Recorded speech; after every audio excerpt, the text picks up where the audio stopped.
Pone, do you use a SCUF controller? Hey Pone, do you own a SCUF? Hey Pone, are you scuffed out, mate? I get asked all the time, especially in live streams where people can directly communicate with me. Hey, do you do this? Do you do that? But one of the most common questions I get asked is, Pone, do you have a SCUF? Do you use a SCUF controller? And I honestly have to answer them no, not anymore. I have since severed my ties with SCUF. I had a couple bad situations, which I'll talk about at the end of the video. I have nothing bad to say about the company themselves. They have been one of the most outgoing, responsive, and dedicated to their affiliates that I have ever seen in this industry. And I've been doing this whole YouTube, Twitch thing for 5, 6, 7 years now. And I applaud them on their business approach and how they handle their partners and their friends, and they do a great job, if not the best in the business for that. So that's something worth mentioning. But I did have a few problems with the product themselves, and I'll talk about that later. It's also worth mentioning that I've never really used any other custom controller websites or businesses or anything like that because, well, I've always had SCUF, and they've always been reliable up until recently. And with this, I can't comment on other ones, but I can talk about my thoughts on custom controllers as a whole because they do genuinely carry a heavy price tag. And it all comes down to, is this worth it?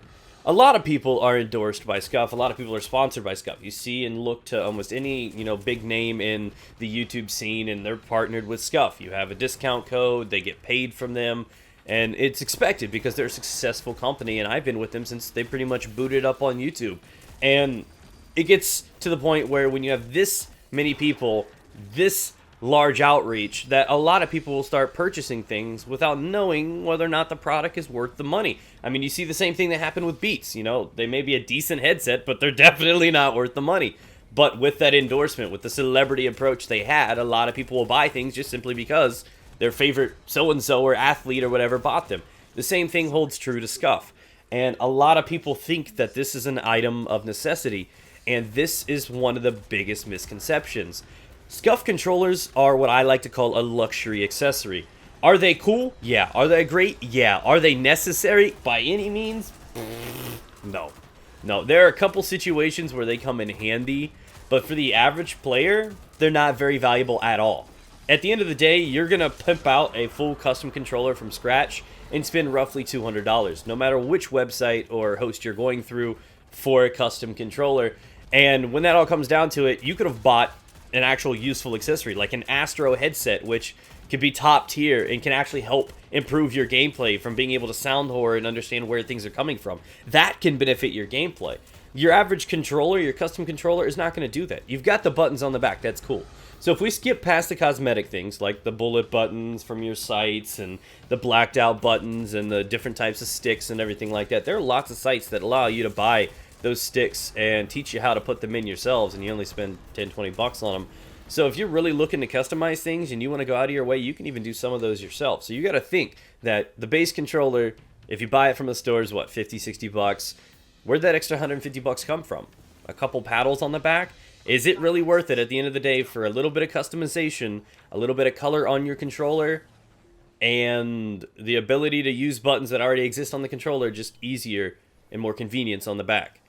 You got to debate on whether or not that's worth the extra 150 or so bucks.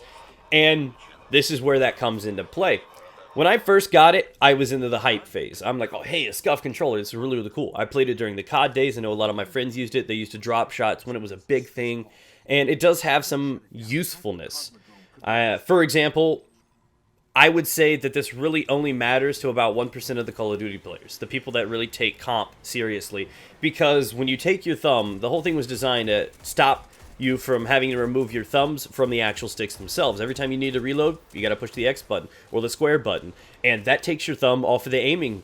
So just for that split second, you're vulnerable. You're not going to be able to react if you want, and if somebody comes around the corner, you're dead.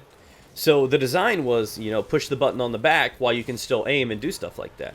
So back in Call of Duty days, I never even used it. I tried to teach myself, and it's something else. It's muscle memory. How many years have we used controllers and we were just fine?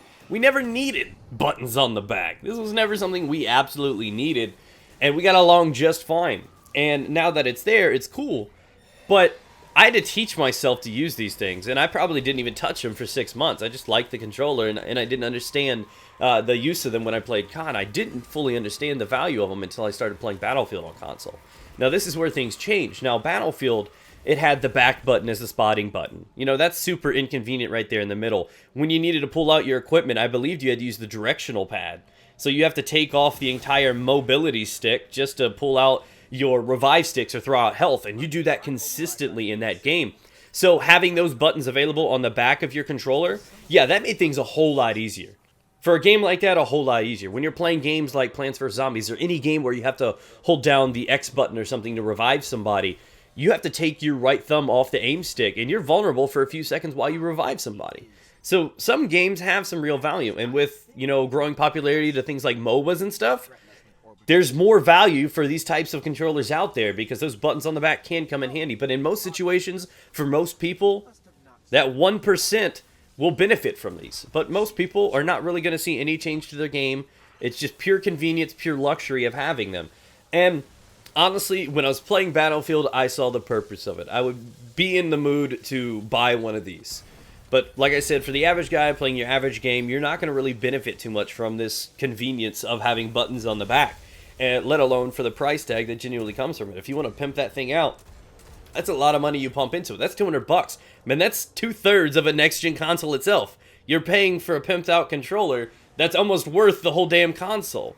And, you know, that's something you got to keep into consideration when you buy something like this. And I'm not saying don't buy them. Just understand what they are. They're flashy. Are they really going to help you improve your gameplay? No, that's something that time and practice is going to do. A lot of people think you're going to get instant results from buying a SCUF controller. That's the kid mentality. Oh, hey, man, I bought these shoes that light up. Therefore, I'm going to run faster. Beep, beep, motherfucker. No. No, it doesn't work like that. It's not something that you can buy and it instantly improves your gameplay. I had to literally teach myself and break myself of the habits of using controllers like I used to do. So you're going to have to teach yourself how to get used to things like this. And it will eventually happen. So I think for what it's worth, it's not really worth investing into. Back when I played Battlefield, yeah, I would have recommended them. I thought they were great. And for certain games, maybe like a MOBA like Smite or something on Xbox, it may make sense. But if you're a Call of Duty player, if you're a guy that genuinely plays as a casual person, you don't need something like this. Only if you plan on going into some sort of competitive game or competitive game type will something like a controller like this ever matter. So, and that, again, like I said, is the 1%. Those people that want to take video games super seriously and play competitively. And then, yeah, those things are going to help you when you're trying to drop shot, or you're trying to revive, or you're trying to do things. Then, yeah, there's some value there.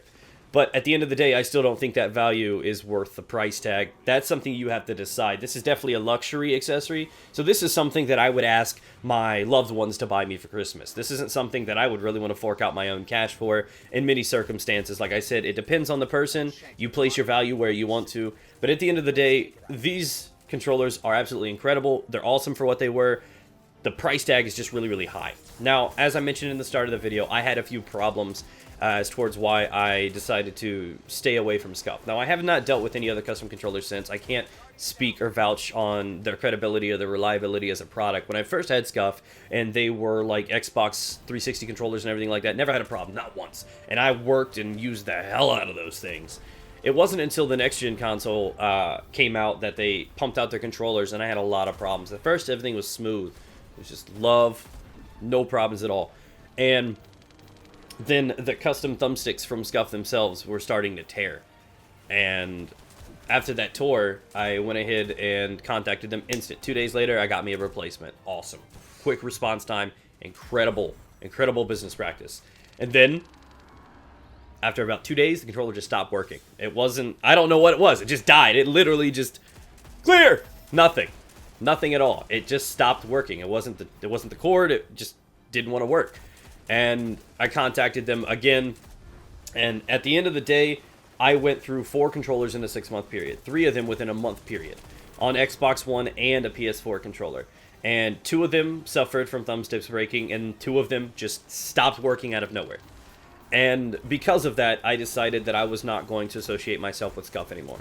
Not because I don't trust them, not because they wouldn't fix it, not because they're not a great company, not because their product is absolutely terrible, but from a guy that has used their product for a long time, and I had that many break in such a short period of time, I can't knowingly say, hey guys, buy one of these. You know, what kind of a dick play would that be? Like, if I had that many problems, and most people won't have that kind of problems. But because I did, I couldn't knowingly, like, say, hey, guys, you know, you should probably pick one of these SCUF controllers up. I had how many of them break on me? I can't sell that to somebody. So, I don't know. I mean, that may have just been a freak occurrence. That may have just been sheer bad luck. Maybe they have mastered whatever has gone wrong since. I don't know the situation there, but that's why I no longer work with them. So this has nothing to do with salt or bad blood between them. Like I said, I love them as a company. They've done a great job. I enjoyed their controllers. They're absolutely incredible. They're the top for a reason, and they've done everything just right. So if you are going to get a custom controller, SCUF's probably the way to go. Like I said, I've never used anything else, but that's worth mentioning. So thank you guys for watching. This is my honest review on custom controllers. Take it for what you will. I love you guys. If you have any other questions about any other products or games or anything, drop them down in the comment section below. Take care, guys.